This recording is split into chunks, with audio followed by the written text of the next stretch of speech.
He's a guy who follows new buildings, construction, the changing face of Victoria closely. Mike Kozakowski follows it all on his website, Citified.ca, and he's a regular guest right here on CFAX. Mike, how you doing this morning?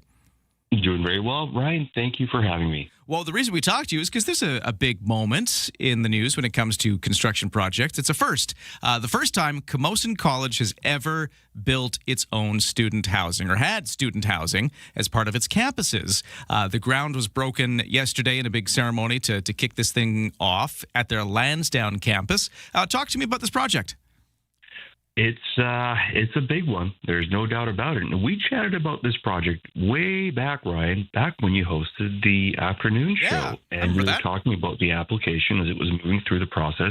And the question, of course, was, well, will this add to Oak Bay's housing numbers as far as its housing quota? So it doesn't look like that is something that will be added because the primary purpose of these units is a dormitory style of housing, which does not qualify for the type of housing that the province needs built for the broader market. So the short answer is it doesn't look like it, but there's going to be 429 beds as part of this dormitory. As you mentioned, it's the first for Camosun College, UVic, just up the road. They've been building housing from day one of that institution's existence, so they've been at this for a long time, and I'll circle back to UVic in a moment. But this project is going to materialize by 2029, so construction is getting underway now, and in several years it'll be completed. It'll materialize along Foul Bay Road, which is at the rear portion of the Lansdowne campus of Camosun College. It'll be a 6-story build, and as I already mentioned, 429 beds. Now, the budget for this project is just under $155 million in terms of construction, not including the cost of land. So because of the size of this building, you'd have to buy a lot of land to build it. But here we're not dealing with land costs, we're dealing just with construction costs. And I'm going to ask you this question just off the top of your head. Okay. How much do you think this project costs per bed? There's 429 beds, about $155 million in construction. Per bed. And these are dormitory rooms, so they're not like full condos or something, right? There's going to be a mix, but the majority of them are dormitory style, studio, 1-bedrooms, and up to 4-bedroom per unit. So there's a mix, but it's mostly dormitory housing. Okay, so the construction cost per bed, given that, I'm going to take a wild guess. I have no idea, but $300,000. Wild guess. That's Ryan, that's not a bad guess. Okay. You must have done well in grade 10 or 11 math. It's higher than that, but you're close. It's $360,000 per bed. Now, that's a really important number for us to take into consideration because we oftentimes hear about the cost of market housing and how expensive condominiums are, how expensive modern-day rental apartments are. Yeah, they are very expensive to build.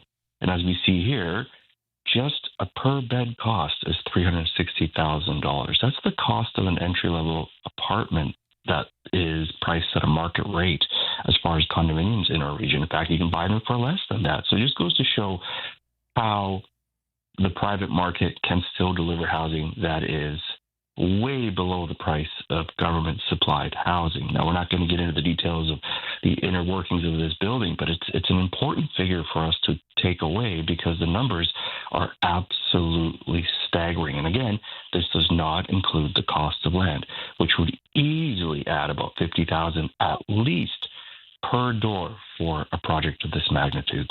Good little case study in just the cost of doing anything nowadays. Now, but one of the things I wanted to talk about is why this is important. Because, one, it's interesting that Camosun College is getting its first student housing ever, so that'll be cool. But one of the things that factors in here is the pressure it might take off of other things. Like, it's been a while since I was at the Lansdowne campus of Camosun, but I did my radio schooling there once upon a time when they used to have a radio program at Camosun. And I know that the area surrounding there is just filled with basement suites and other apartment buildings. And there's a lot of different housing that students would live in the surrounding area.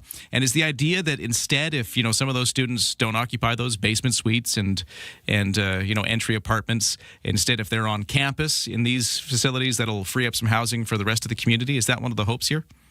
Absolutely. It's exactly what will happen is it will lower the demand for market rental suites, basement suites, secondary suites, what have you, that are in the proximity of the Camosun campus. One of the issues, of course, in that area of town is you don't just have the Camosun campus that's sending students into the community for housing. You've also got UVic, and UVic is a massive institution, thousands and thousands of students, upwards of over 20,000 now, I believe it is.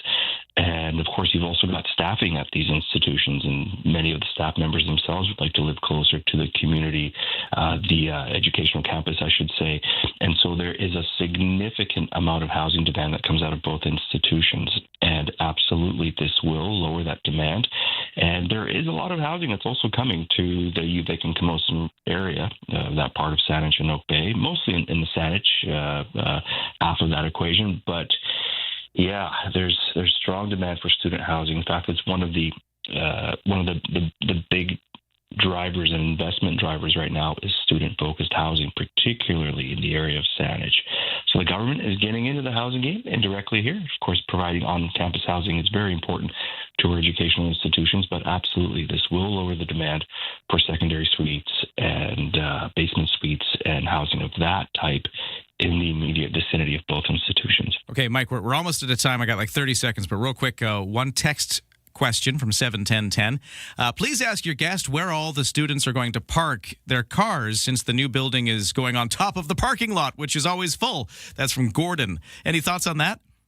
Indeed, that is most definitely a point of friction in our community, and we seem to be building a lot of modern housing that has less and less parking, and in some cases zero parking. Now that's by request and by adherence to the vision of our municipalities that are looking at ways of reducing car reliance. And yeah, this will take away parking, and it will cause a bit of a parking dance in the mornings at Camosun. But that's apparently the way that things are going to go, and certainly that's what we're seeing with our government-funded projects as well as market projects that are adhering to the guidelines of our municipalities that are asking for less and less parking at mixed-use and high-density housing projects.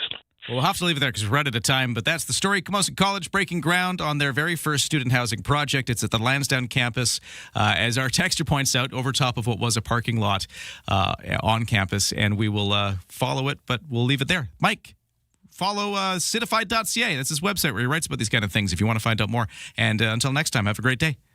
I appreciate the time. Thank you, sir. Bye-bye. 8:30 News next on CFAX.